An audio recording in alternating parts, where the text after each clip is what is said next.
بسم اللہ الرحمن الرحیم۔ مطالبہ الفرقان، سورہ الطارق، نمبر 86، مکی۔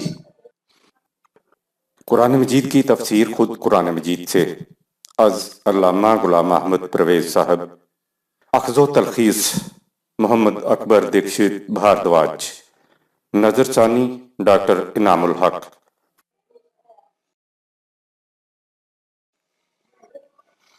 بسم اللہ الرحمن الرحیم۔ اے اللہ، میری تمام تر کوششوں کا مقصد ربوبیت عامہ کے لیے تیری صفات کو بانداز رحمانیت و رحیمیت معاشرے کے اندر ظہور میں لانا ہے۔ ابتدائیہ، یہاں قانون مکافات عمل کے ذریعے بات ایک نئے انداز سے سمجھائی جا رہی ہے۔ قوانین فطرت ہوں، فطرت کی قوتیں ہوں یا انسان کی صلاحیتیں ہوں، ان کی کیفیت یہ ہوتی ہے کہ یہ کبھی تو پوشیدہ ہوتی ہیں اور کبھی مشہود ہو جاتی ہیں۔ جب صلاحیتیں صلاحیتی اسلوب پوٹینشل فارم میں ہوں تو ان کو پوشیدہ کہتے ہیں، اور جب یہ نمایاں ہو کر سامنے آ جاتی ہیں تو ان صلاحیتوں کو مشہود کہتے ہیں۔ اسی طرح انسانی زندگی کے اعمال کے نتائج کبھی پوشیدہ ہوتے ہیں اور کبھی یہ نمودار ہو کر سامنے آ جاتے ہیں، یعنی جو شے پوشیدہ ہے وہ ناپید نہیں ہو جاتی، موجود ہوتی ہے، البتہ ہمیں نظر نہیں آ رہی ہوتی۔ اس نقطہ کو قرآن نے بڑے ہی لطیف انداز میں بیان کیا ہے۔ آیت نمبر 1۔ والسماء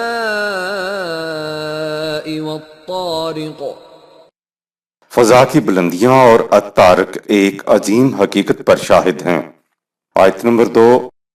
وما ادراک ما الطارق، تمہیں خدا کے سوا کون بتا سکتا ہے کہ الطارق کی شہادت سے کیا مراد ہے؟ یعنی وما ادراک ما، جہاں یہ الفاظ آئیں تو ان کا مطلب یہ ہوتا ہے کہ تم خود معلوم نہیں کر سکتے، جان نہیں سکتے۔ اس بات کی حقیقت خدا کے سوا کوئی تمہیں نہیں بتا سکتا، تو لو سنو۔ آیت نمبر 3۔ النجم الثاقب، اس نہایت روشن ستارے کی شہادت جو دن میں موجود ہونے کے باوجود صرف رات کی تاریکیوں میں چمکتا ہے۔ لفظ طارق کا مفہوم۔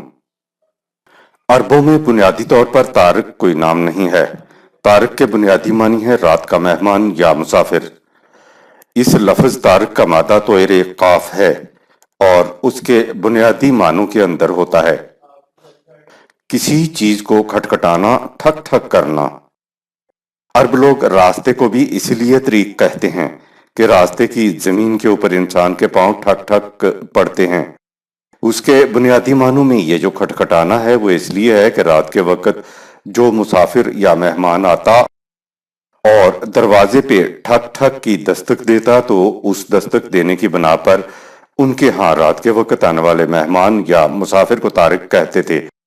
پھر خصوصیت کے ساتھ رات میں آنے والے چمکدار ستارے کو بھی عربوں نے طارق کا نام دیا جو رات میں نظر آتا ہے۔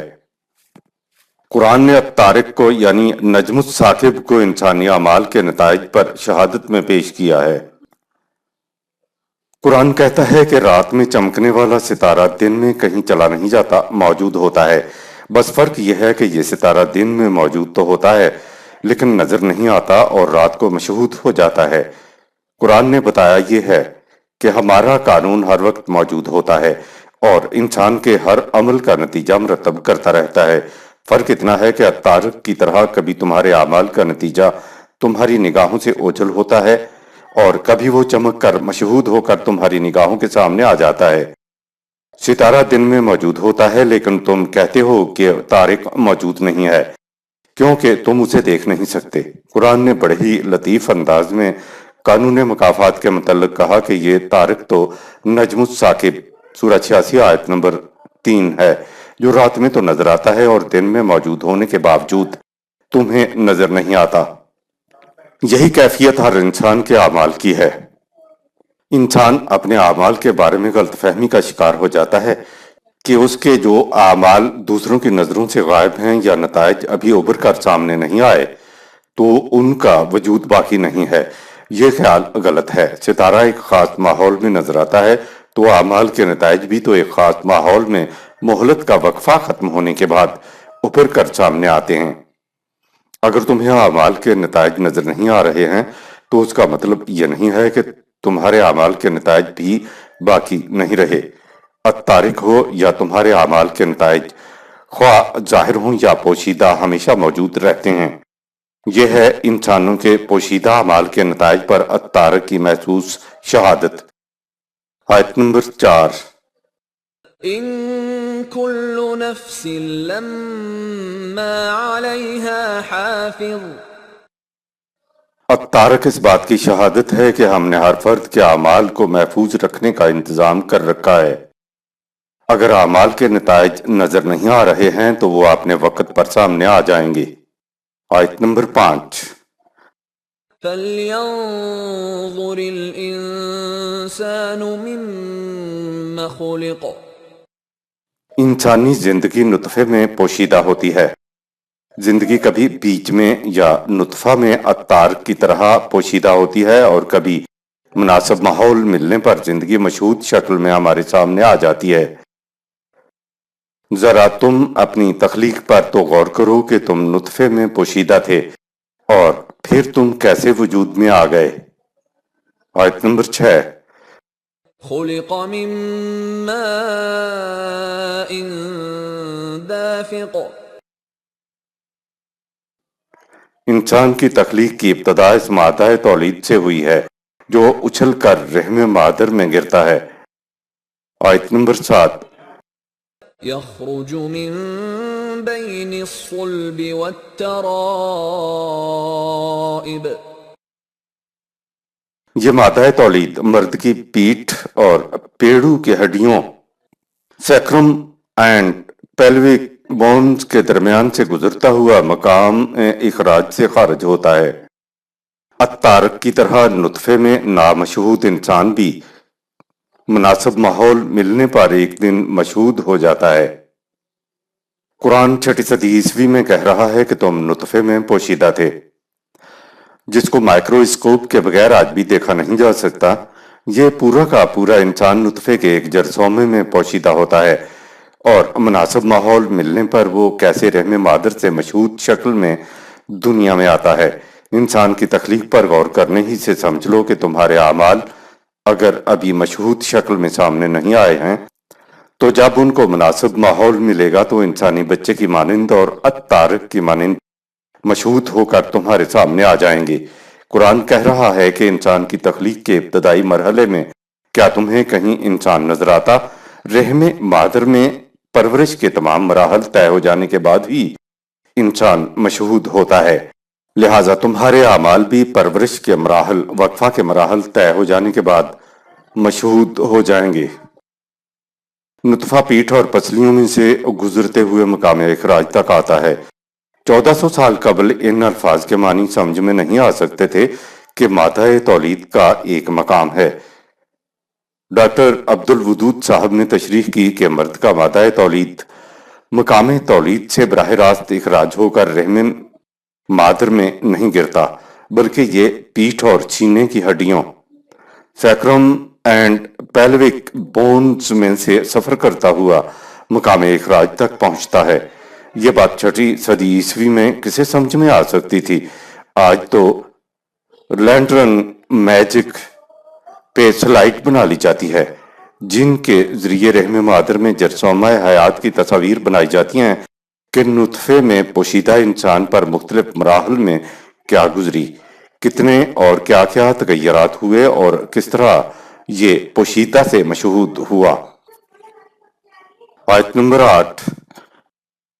إنه على رجعه لقادر نظر نہ آنے کے باوجود الطارق اور انسان ایک وقفے کے بعد مشہود ہو جاتے ہیں تو مرنے کے بعد پوشیدہ ہو جانے والی زندگی کو بھی خدا کا قانون مشہود کرنے پر قادر ہے۔ اس صورت کا سارا مرکزی نقطہ قانون مکافات عمل ہے۔ انسانی جسم موت کے بعد منتشر ہو جاتا ہے اور زندگی پھر سے پوشیدہ ہو جاتی ہے۔ مضمر اور مشہود و مضمر کی مثالیں اوپر دی گئی ہیں۔ تو کیا تم سمجھتے ہو کہ موت کے بعد پوشیدہ زندگی پھر سے مشہود نہیں ہوگی؟ تمہاری زندگی ضرور دوبارہ مشہود ہوگی۔ سوال یہ ہے کہ زندگی مضمر سے مشہود کس مقصد کے لیے ہوگی؟ اس کے لیے اگلی آیت دیکھیے، آیت نمبر 9۔ يوم تبلى السرائر موت کے بعد پوشیدہ ہو جانے والی زندگی مشہود ہو جائے گی، اور ایک دن انسانی اعمال کے پوشیدہ نتائج بھی بے نقاب ہو کر سامنے آ جائیں گے۔ قانون مکافات کا ذکر ہے کہ اعمال کے جو نتائج آج پوشیدہ ہیں وہ ایک دور میں مشہود ہو کر تمہارے سامنے آ جائیں گے۔ اعمال نامہ اور اس کے نتائج تو ہمارے گلے میں آج بھی لٹکے ہوئے ہیں، جو آج پوشیدہ ہے، لیکن ظہور نتائج کے وقت اس اعمال نامے کو کھول دیا جائے گا کہ لے پڑھ اور اپنا حساب خود کر۔ یہ وہ دور ہوگا جب ہمارے چھپائے ہوئے بھیدوں کو آشکارا کر دیا جائے گا۔ آج تو ہم بڑے معتبر بنے پھرتے ہیں، ہمارے دلوں میں دوسروں کے خلاف کیا کیا چھپا ہوا ہے کسی کو معلوم نہیں، لیکن اس دور میں وہ ابھر کر سامنے آ جائیں گے۔ ذرا تصور کرو اس وقت ہماری کیا حالت ہوگی۔ دنیا ہی میں دیکھ لو کہ کتنے ہی ایسے بھید ہیں جن کے ظاہر ہونے پر لوگ خودکشی کر لیتے ہیں، لہٰذا سب سے بڑا جہنم تو یہی دلوں میں چھپے بھیدوں کا آشکارا ہو جانا ہے۔ آیت نمبر 10۔ فما له من قوة ولا ناصر تو ظہور نتائج کے اس دور میں کوئی قوت ایسی نہیں ہوگی جو پوشیدہ نتائج کو بے نقاب ہونے سے روک سکے، اور نہ ہی انسان کا کوئی مددگار ہوگا جو اسے نتائج کی تباہیوں سے بچا سکے۔ آیت نمبر 11۔ والسماء ذات الرجع اگر اخروی زندگی کا یقین نہیں آتا تو اجرام فلکی کی شہادت پر غور کرو، جن کے پوشیدہ پہلو ہمارے قانون کے مطابق ان کی گردش کی وجہ سے سامنے آتے ہیں۔ آیت نمبر 12۔ والأرض ذات الصدع اور بیج کی شہادت پر غور کرو جو زمین کو پھاڑ کر قوم پر نکالتا ہے، اور بیج کی پوشیدہ زندگی مشہود ہو جاتی ہے۔ تم کہتے ہو کہ جسم کے منتشر ہونے اور مٹی میں مل جانے کے بعد زندگی ختم ہو گئی۔ اے کاش تم مٹی میں ملائے ہوئے بیج کو دیکھو، وہ 2 ہی دنوں میں زندگی بن کر زمین کو پھاڑ کر نکلاتا ہے۔ مٹی میں بیج کو ملانے سے بیج کی زندگی ختم نہیں ہوتی، بلکہ یہ تو حیات نو کی دلیل ہے۔ آیت نمبر 13۔ إنه لقول فصل یہ طے شدہ بات ہے، ایسا ہو کر رہے گا۔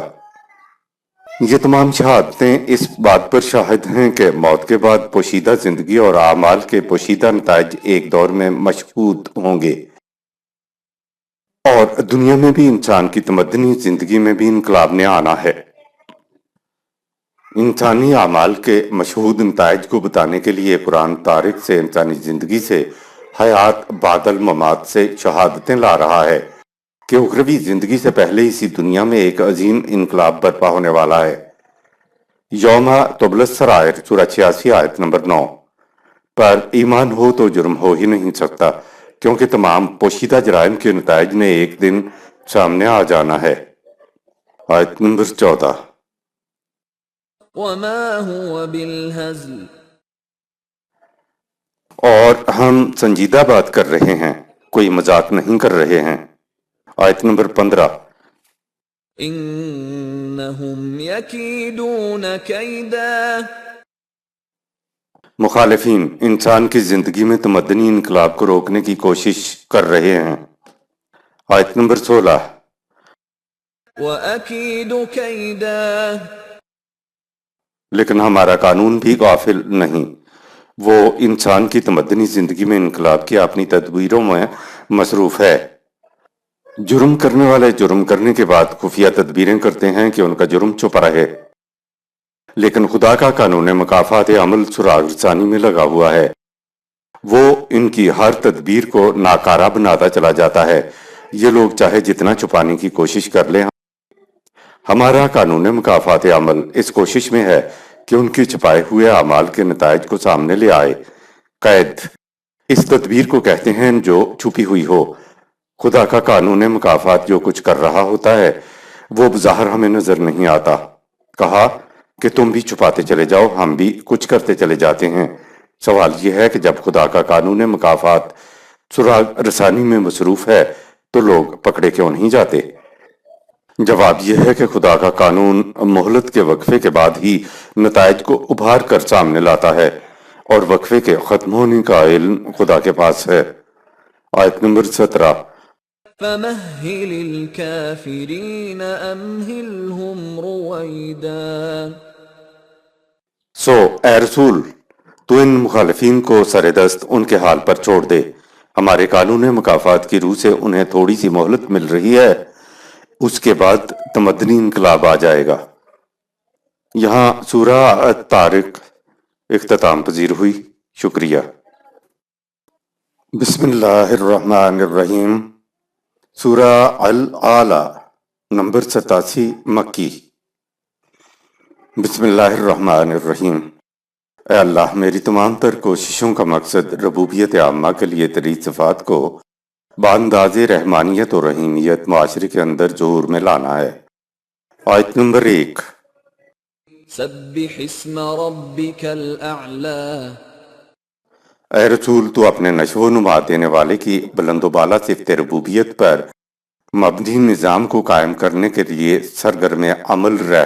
سورہ 56 آیت نمبر 96۔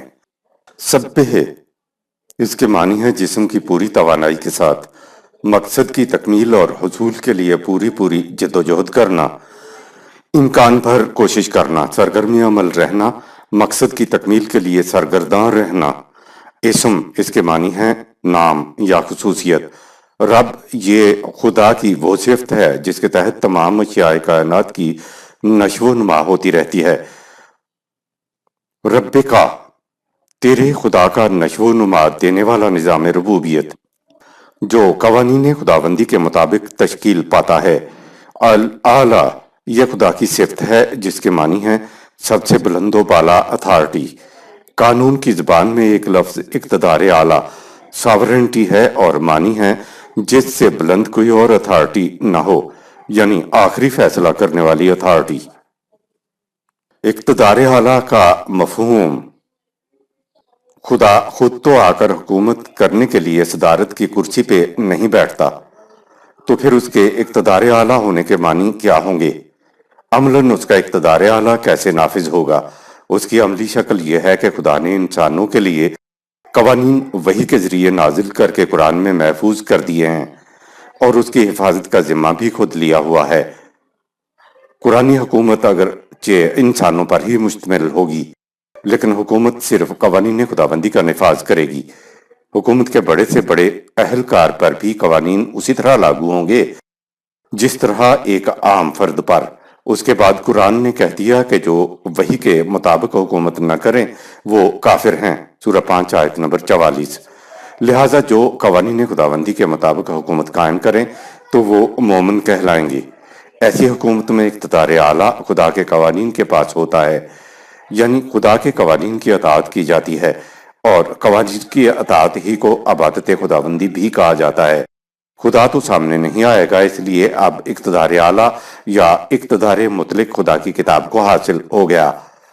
اس کتاب کو نافذ کرنے کے لیے ظاہر ہے آپ کو انسانوں پر مشتمل ایک ڈھانچے یا ایک ایجنسی کی ضرورت ہے۔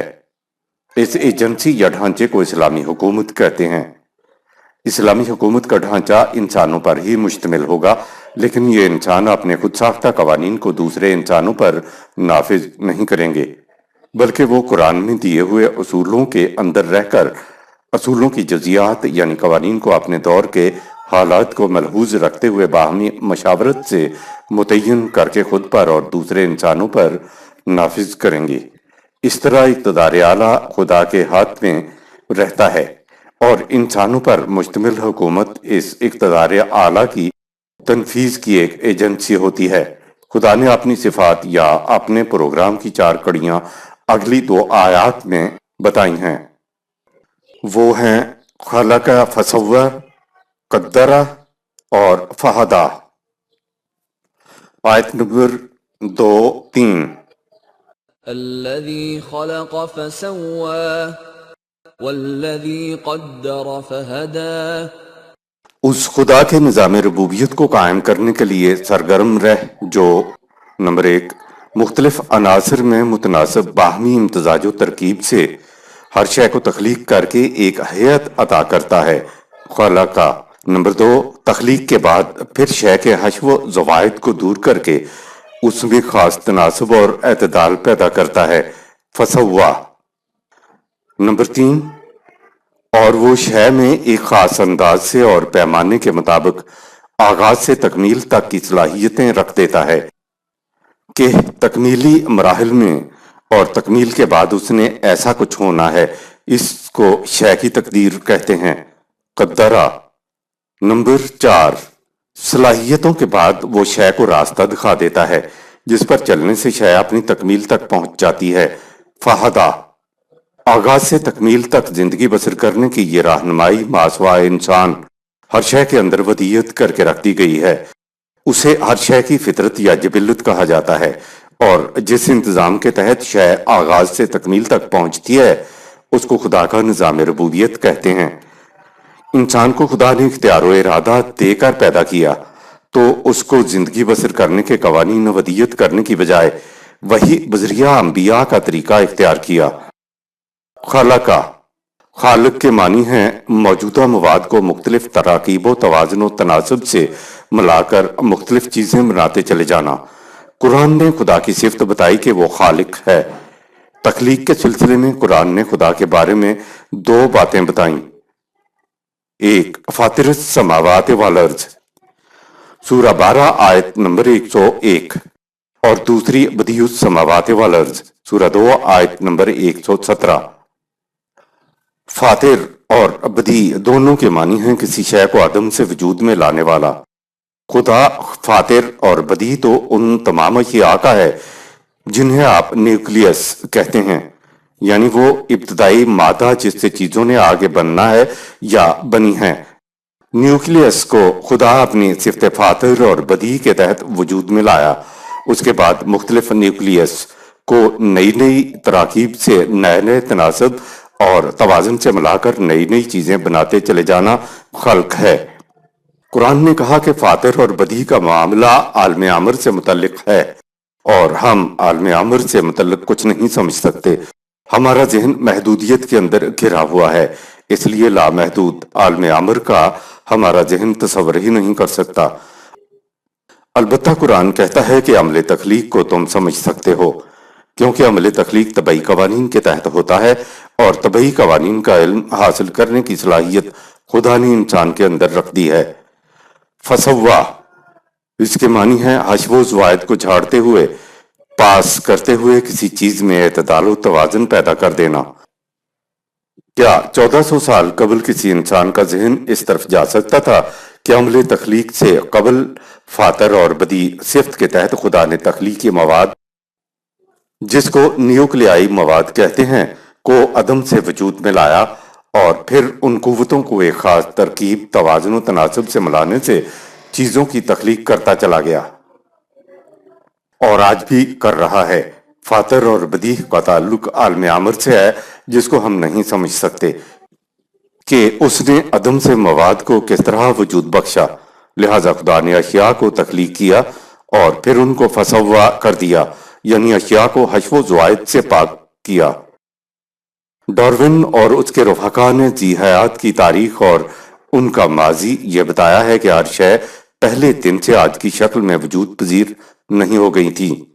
پہلے کچھ اور شکلیں تھیں جنہیں ناتراشیدہ حالت کروڈ فارم کہتے ہیں. حیوانات بشمول انسان جسامت میں بڑے بڑے تھے. آج کی چھپکلی اس زمانے میں مگرمچھ جتنی ہوتی تھی. ارتقائی منازل کے ہر مرحلے میں حیوانات میں سے حشو و زوائد چھٹتا یا چڑھتا چلا گیا اور حیوانات کا جسم یوں کم ہوتا چلا گیا. تبدیلی کا ایک مرحلہ ہزار سال اور بعض مراحل 50 ہزار سال پر محیط ہوتے تھے. زندگی کے اولین جرسوں میں سے لے کر آج کی حالت میں پہنچنے کے لیے کروڑوں اربوں سال لگے.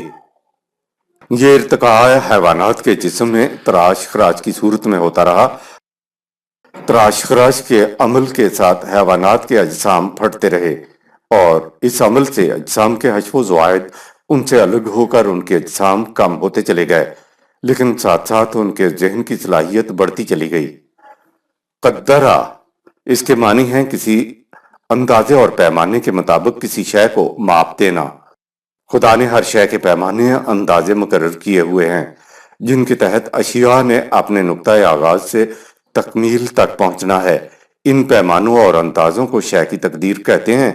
تقدیر کسی شے کا پیمانہ ہوتا ہے کہ شے نے ارتقائی مراحل میں کون کون سی شکلیں اختیار کرنی ہیں اور کہاں تک پہنچنا ہے۔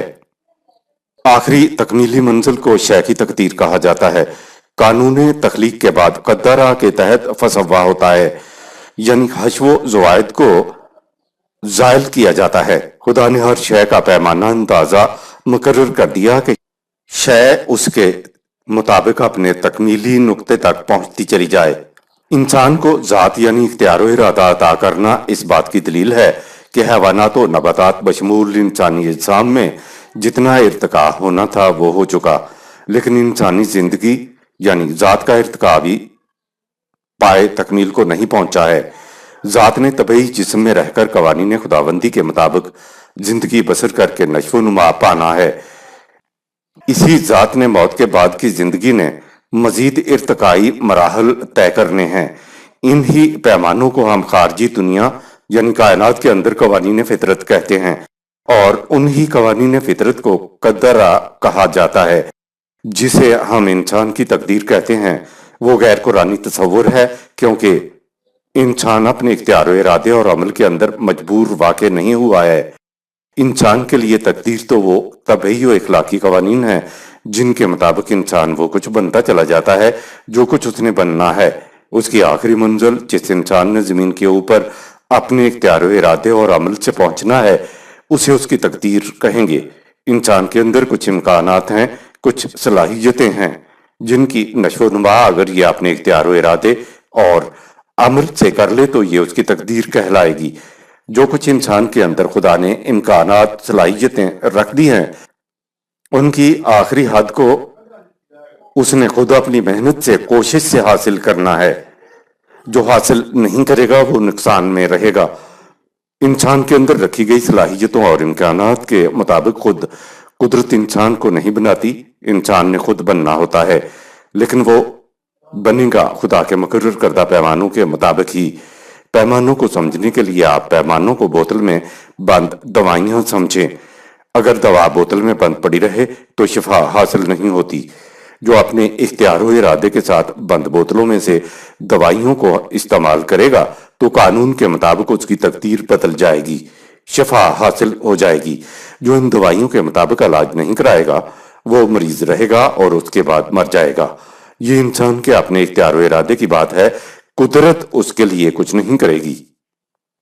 فہدا خدا نے اپنے قانون تخلیق کے تحت کائنات اور اس میں حیوانات کو تخلیق کر دیا، پھر قدرہ کے تحت حیوانات کے اجسام کو حشو و زوائد سے پاک کر کے ان کو اعتدال و توازن بخشا۔ خدا پیمانوں اور اندازوں کو بنا کر اپنے پاس رکھ لیتا تو حیوانات کو کس طرح معلوم ہوتا کہ ان کے قدرہ کیا ہیں جن کے مطابق انہوں نے زندگی بسر کرنی ہے۔ خدا نے قدرہ کو کائنات اور حیوانات کو فہدا کر دیا، یعنی پیمانوں اور اندازوں کو ان کے اندر ودیت کر دیا، زندگی بسر کرنے والی ہدایت کو ان کے اندر رکھ دیا جس کے مطابق انہوں نے وہ کچھ بننا ہے جو کچھ بننا ان کا مقصود ہے، خارجی کائنات ہو، نباتات ہوں یا حیوانات ہوں۔ ان کی طرف رسول نہیں آئے بلکہ ہر شے کے اندر ان کے لیے مقرر کردہ رہنمائی کو رکھ دیا inbuilt, کر دیا۔ بطخ کا بچہ انڈے سے نکلتے ہی پانی کی طرف دوڑتا ہے۔ انڈے کے اندر اس کو کس نے تیرنا سکھایا؟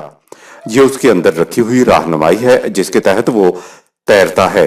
مرغی کے بچے انڈے سے نکلتے ہی اگر چیل کا سایہ بھی دیکھ لیں یا بلی کی میاؤں سن لیں تو بھاگ کر مرغی کے پروں کے نیچے چلے جاتے ہیں۔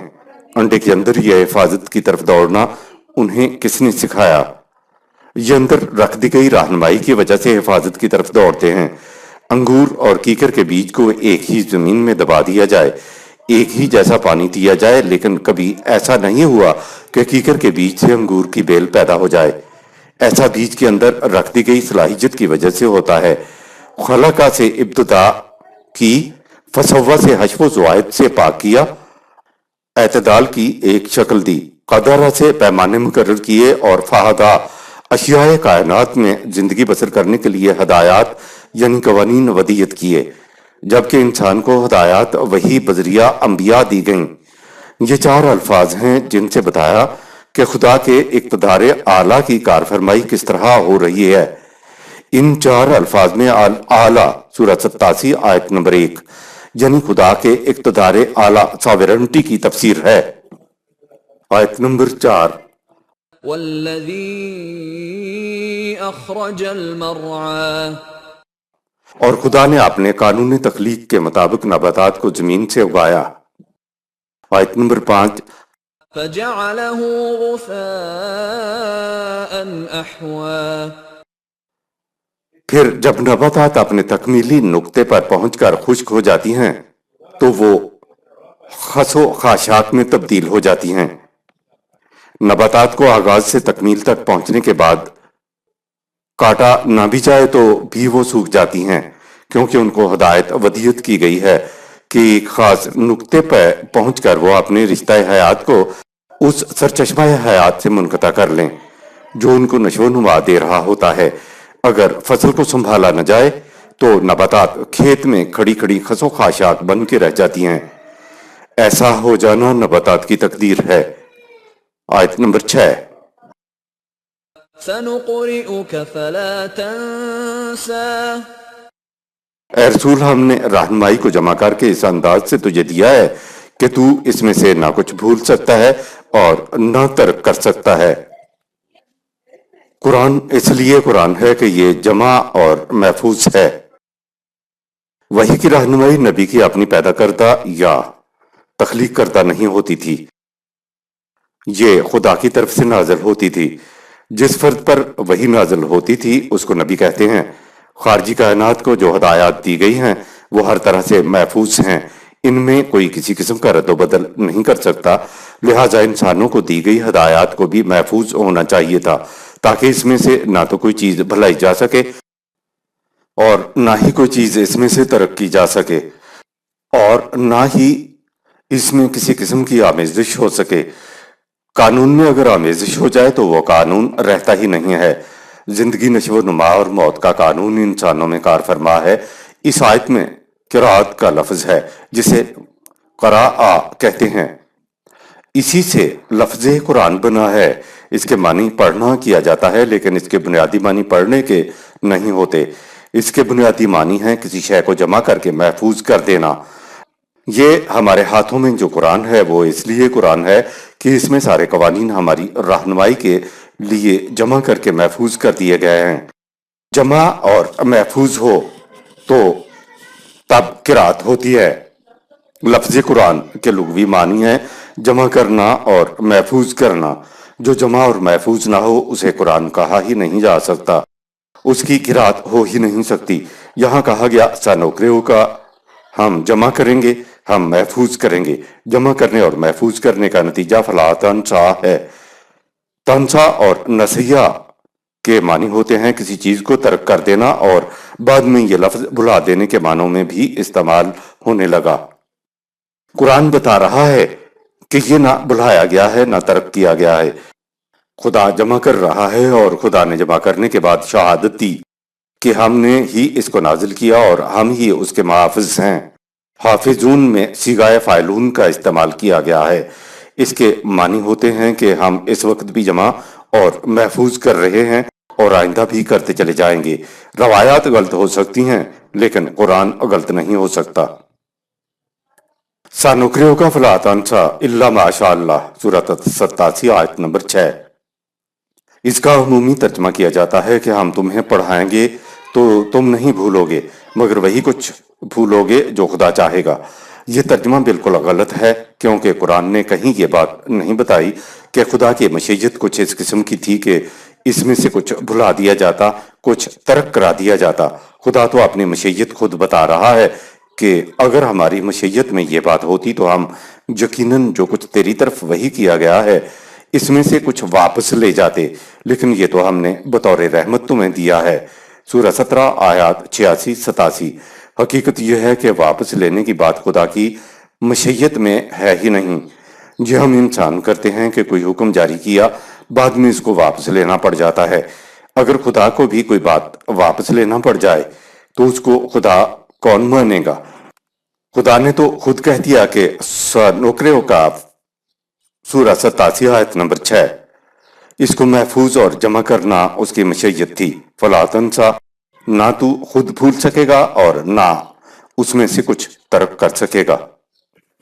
آیت نمبر 7، إلا ما شاء الله إنه يعلم الجهر وما يخفى۔ اگر خدا کی مشیت ہوتی تو دی گئی وحی میں سے کچھ بھول سکتا اور ترک کر سکتا تھا، لیکن اس کی مشیت ایسی نہیں ہے، اس لیے تو اس میں سے کچھ بھی ترک یا فراموش نہیں کر سکتا۔ یہ حتمی بات ہے۔ سورہ 17 آیت 86۔ یہ وحی انسانوں کی رہنمائی کے لیے اس خدا کی طرف سے دی گئی ہے جو جانتا ہے کہ انسان کی کون کون سی صلاحیتیں ظاہر ہو چکی ہیں اور کون کون سی ابھی ظاہر ہونا باقی ہیں۔ استثناء بالمشیت کا استعمال اور الا ماشاء اللہ کا مفہوم۔ ہمارے مذہبی علماء قرآن کے الفاظ کا مفہوم اردو یا پنجابی یا دیگر زبانوں میں لیتے ہیں۔ اس سے بڑی دشواری پیش آتی ہے۔ مثلا انشاءاللہ کے معنی ہمارے ہاں یہ ہوتے ہیں کہ سچ ہی نہ مان لینا بھئی کہ میں آؤں گا تو صحیح، لیکن اگر خدا نے چاہا تو۔ کوئی بے تکلف دوست ہو تو فوراً کہہ دیتا ہے کہ انشاءاللہ کی بات چھوڑو، تم اپنی ایمان سے کہو آؤ گے یا نہیں۔ اسی طرح ہم نے الا ماشاءاللہ کو سمجھ رکھا ہے۔ عربی زبان میں بھی اور قرآن کے اندر بھی ایک چیز ہوتی ہے جسے اصطلاح میں استثناء بالمشیت کہتے ہیں۔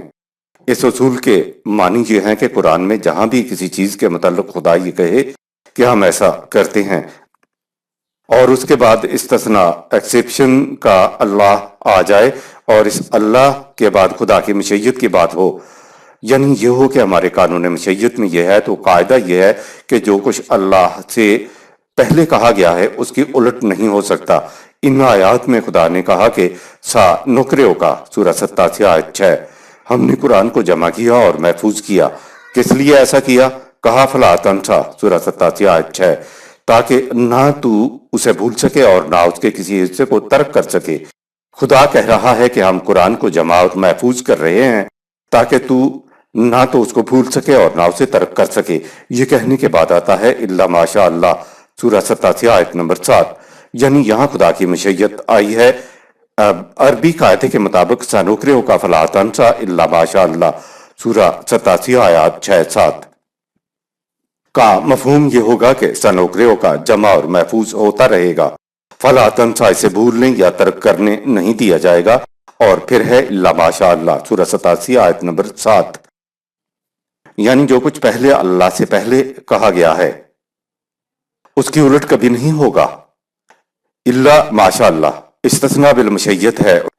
اس کے معنی ہوتے ہیں کہ اگر یہ ایسا ہو سکنے والا ہوتا تو ہم اس کو ایسا بناتے ہی نہیں، یہ ہماری مشیت میں ہی نہیں تھا کہ ایسا ہو، اس لیے التزاماً و استمران ایسا ہی ہوتا رہے گا جیسا الا ماشاء اللہ سے پہلے کہا جا چکا ہے۔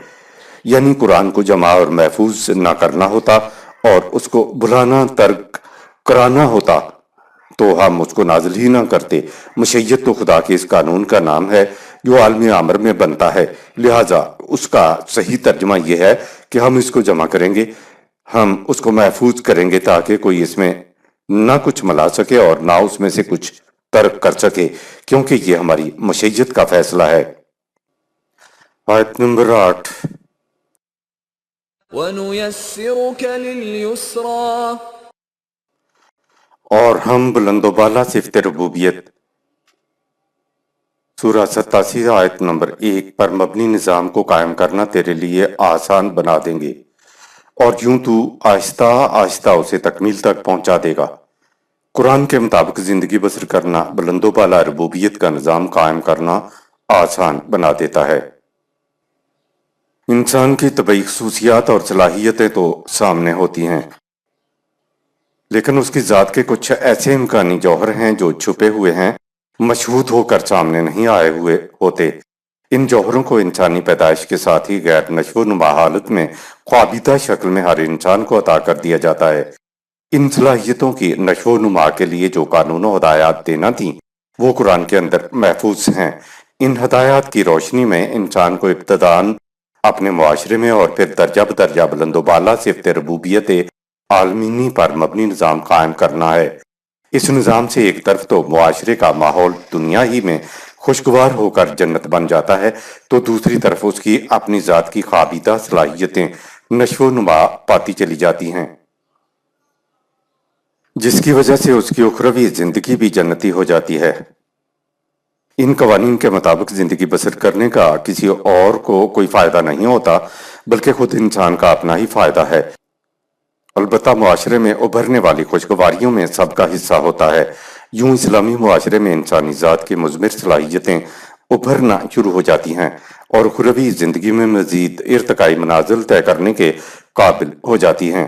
اگر کوئی معاشرہ خدا کی عطا کردہ ہدایات قانون کے مطابق زندگی بسر کرنا شروع کر دے تو راستے کی منزلیں طے کرنا آسان سے آسان تر ہوتی چلی جاتی ہیں۔ انسان ٹھوکریں تو وہاں کھاتا ہے جہاں قانون کی خلاف ورزی کرنی ہوتی ہے۔ مثلا پانی کے بہاؤ پر کشتی چلانا آسان ہوتا ہے، جبکہ مخالف سمت میں چلانا مشکل ہوتا ہے۔ اس لیے کہا کہ ہدایات کے مطابق تو چلتا چلا جائے گا تو بڑی آسانیاں پیدا ہوتی چلی جائیں گی۔ آیت نمبر 9۔ فذکر ان نفعت الذکریٰ، سو تو اس وحی کو لوگوں کے سامنے پیش کیے جا، لیکن جب تو دیکھے کہ لوگ وحی کی دعوت سے فائدہ اٹھانا نہیں چاہتے تو انہیں اپنے حال پہ چھوڑ دے اور دعوت ان کو پہنچاؤ جو تیری دعوت سے فائدہ اٹھانا چاہتے ہیں۔ سورہ 15 آیت 85، سورہ 73 آیت نمبر 10۔ آیت نمبر 10۔ سيذكر من يخشى، کیونکہ اس وحی سے وہی عاقبت اندیش شخص فائدہ اٹھائے گا جو غلط روش کے تباہ کن نتائج سے بچنا چاہے۔ فذکر، پس دعوت دیتا رہ جب تک لوگ اس دعوت سے فائدہ اٹھا رہے ہیں۔ تو کوشش کرتا چلا جا، قرآنی تعلیم کو عام کرتا چلا جا، لیکن اگر تو دیکھے کہ لوگ اس دعوت کی طرف توجہ نہیں کر رہے ہیں بلکہ اپنے باپ دادا کی روش پر اڑے ہوئے ہیں، سورہ 43 آیت نمبر 23، تو ان کو چھوڑ کر الگ ہو جا، کیونکہ تیری دعوت تو صرف انہی لوگوں کو فائدہ دے سکتی ہے جو قانون کی خلاف ورزی کی تباہ کن تباہیوں سے خوف کھاتے ہیں۔ تباہیوں سے وہی خوف کھاتا ہے جو تباہ نہیں ہونا چاہتا، جو زندہ رہنا چاہتا ہے۔ اسی لیے قرآن نے کہا کہ تو انہی لوگوں کو خطرات سے آگاہ کر سکتا ہے جو زندہ رہنا چاہتے ہیں۔ سورہ 36 آیت نمبر 70۔ آیت نمبر 11۔ ويتجنبها الأشقى، جو شخص وحی کی دعوت سے کنارہ کش رہے گا تو وہ خود ہی زندگی کے خوشگواریوں سے محروم رہے گا، اور وہ بڑا بدقسمت ہوگا، تیرا یا کسی اور کا کچھ نہیں بگڑے گا۔ آیت نمبر 12۔ الذي يصلى النار الكبرى، ایسا شخص تباہیوں کے اس بڑے جہنم میں داخل ہوگا جو اس کا سب کچھ لا کر راکھ کا ڈھیر بنا دے گا۔ النار الکبریٰ سے تو ظاہر ہوتا ہے کہ نار صغریٰ بھی ہے۔ اسی دنیا کے اندر جو تباہیاں، بربادیاں اور دل گرفتگیاں ہیں وہ بھی جہنم ہے، لیکن یہ النار الصغریٰ ہے۔ اسی النار الصغریٰ کے شعلے زیادہ بھڑکتے ہوئے اخروی زندگی میں پہنچتے ہیں تو مرنے کے بعد کی زندگی النار الکبریٰ بن کر سامنے آ جاتی ہے۔ آگ کے اندر تو کسی کو ڈال دیا جائے تو وہ چند منٹ میں راکھ بن جاتا ہے، لیکن جہنم کی آگ تو النار ہے جس کے شعلے دلوں کو لپیٹ لیا کرتے ہیں، سورہ 104 آیات 6-7۔ اور پھر کیفیت یہ ہوتی ہے کہ النار الکبریٰ میں انسان نہ زندوں میں ہوتا ہے اور نہ ہی وہ مرتا ہے کہ عذاب سے چھٹکارا مل جائے۔ آیت نمبر 13۔ ثم لا يموت فيها ولا يحيا، تباہیوں کے جہنم میں داخل شخص کی یہ حالت ہوتی ہے کہ نہ تو وہ مرتا ہی ہے کہ عذاب سے چھٹکارا مل جائے اور نہ ہی اس کا شمار زندوں میں ہوتا ہے۔ سورہ 14 آیت 17، سورہ 20 آیت 74۔ نہ زندہ نہ مردہ حالت بے عزتی کی زندگی ہے، اور آخرت میں وہ ہے جس کی ذات نشو و نما نہ پا سکی۔ دنیا کے ہر عذاب سے انسان مر کے چھٹکارا پا لیتا ہے، لیکن ایسا عذاب جس میں انسان مرنا چاہے تو مر نہ سکے، تو آپ سوچئے وہ عذاب کیسا علم انگیز ہوگا۔ ہمارے ہاں دو ہی اصطلاحیں ہیں، یا تو انسان زندہ ہوتا ہے یا مردہ ہوتا ہے، کوئی تیسری حالت ہمارے ذہن میں آ ہی نہیں سکتی۔ تیسری حالت کو خدا نے بیان فرمایا کہ انسان نہ مردہ ہوتا ہے نہ زندہ ہوتا ہے۔ یہ بے عزتی کی زندگی وہ حالت ہے جس میں انسان سانس لینے کے باوجود زندوں میں ہوتا ہے اور نہ مردوں میں۔ قرآن زندہ انسانوں سے کہتا ہے کہ اے دعوی ایمان رکھنے والو، خدا اور رسول نظام خداوندی کی اس دعوت پر لبیک کہو جو تمہیں زندگی عطا کر دے۔ سورہ 8 آیت نمبر 24۔ گویا سانس کی آمد و رفت قرآن کے نزدیک انسانی سطح کی زندگی نہیں ہے، سانس کی آمد و رفت حیوانی سطح کی زندگی ہوتی ہے، کیونکہ زندوں ہی سے کہا گیا ہے کہ اس کی طرف آؤ جو تمہیں زندگی عطا کر دے۔ انسانی سطح کی زندگی انسانی ذات کی زندگی ہوتی ہے، اور یہ زندگی ملتی ہے جو قوانین خداوندی کے مطابق زندگی بسر کرنے سے ذات اگر نشو و نما یافتہ ہے تو ذات کی زندگی یا انسانی سطح کی زندگی مزید ارتقائی مراحل طے کرے گی، لیکن اگر ذات غیر نشو و نما ہے تو انسانی ذات زندہ تو ہوگی لیکن اس کا شمار زندوں میں نہیں ہوگا۔ یہی عذاب عظیم ہے، یہی النار الکبریٰ ہے۔ آیت نمبر 14۔ قد افلح من تزکا، یاد رکھو کھیتی اسی کی پروان چڑھتی ہے جو اپنے جسم کے ساتھ ترجیحاً اپنی ذات کی نشو و نما بھی کر لے۔ قرآن ذات کی نشو و نما کو کھیتی کی مثال سے سمجھاتا۔ فلاح کسان کو کہتے ہیں اور فلاحت کھیتی کو کہتے ہیں۔ اوپر سورہ 87 آیت نمبر 8 میں ذات کی پوشیدہ صلاحیتوں کا ذکر تھا۔ انہی کے لیے کہا کہ جو شخص اپنی ذات کی خوابیدہ صلاحیتوں کی نشو و نما کر لیتا ہے، ان صلاحیتوں کو تزکیہ کر لیتا ہے، تو اس کی کھیتی پروان چڑھتی ہے، وہ کامیاب رہتا ہے، وہ دنیا میں النار الصغریٰ اور آخرت میں النار الکبریٰ سے دور رہتا ہے۔ زکا اس کے معنی نشو و نما ہیں، اور اسی سے زکوٰۃ کا لفظ ہے۔ خدا کا نظام ربوبیت لوگوں سے زکوٰۃ نہیں لیتا بلکہ ان کی نشو و نما کے لیے لوگوں کو زکوٰۃ دیتا ہے۔ قرآن نے شرطیہ انداز میں کہا کہ الذین امکناہم فی الارض، سورہ 22 آیت نمبر 41۔ جب مومنین کی ملک میں حکومت قائم ہو جائے گی تو یہ 4 کام کریں گے۔ اقاموا الصلاۃ، سورہ 22 آیت نمبر 41۔ معاشرے میں نظم و نسق قائم کریں گے۔ وآتوا الزکاۃ، سورہ 22 آیت 41۔ لوگوں کو سامان نشو و نما دینے کے لیے نظام زکوٰۃ قائم کریں گے۔ وَأَمْرُوا بِالْمَعْرُوفِ، سورہ 22 آیت 41۔ قرآن جن باتوں کو درست قرار دیتا ہے ان کا معاشرے میں نفاذ کریں گے، اور وَنَهُوا عَنِ الْمُنْكَرِ، سورہ 22 آیت 41۔ جن باتوں کو قرآن درست قرار نہیں دیتا ان سے روکیں گے، سورہ 22 آیت 41۔ ان 4 کاموں کا نتیجہ قرآن نے بتایا کہ وَلِلَّهِ عَاقِبَةُ الْأُمُورِ، سورہ 22 آیت نمبر 41۔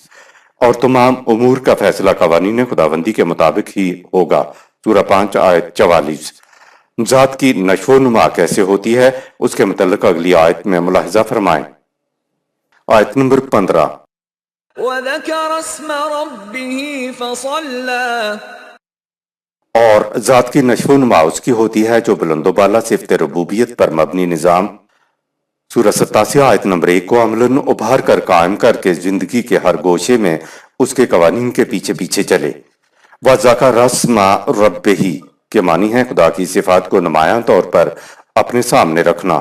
ذکر کے معنی ہوتے ہیں جس شے کی حفاظت کرنا مقصود ہے اس کو ابھار کر اپنے سامنے رکھنا، یعنی صفات خداوندی کو بحد بشریت اپنے اندر منعکس کرو تاکہ تم صفات خداوندی کے مطابق معاشرے میں کام کرنے لگو۔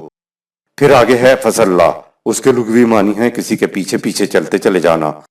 ایک اور مقام پر قرآن نے صلہ کے مقابل تولا کا لفظ استعمال کیا ہے، اور تولا کے معنی ہے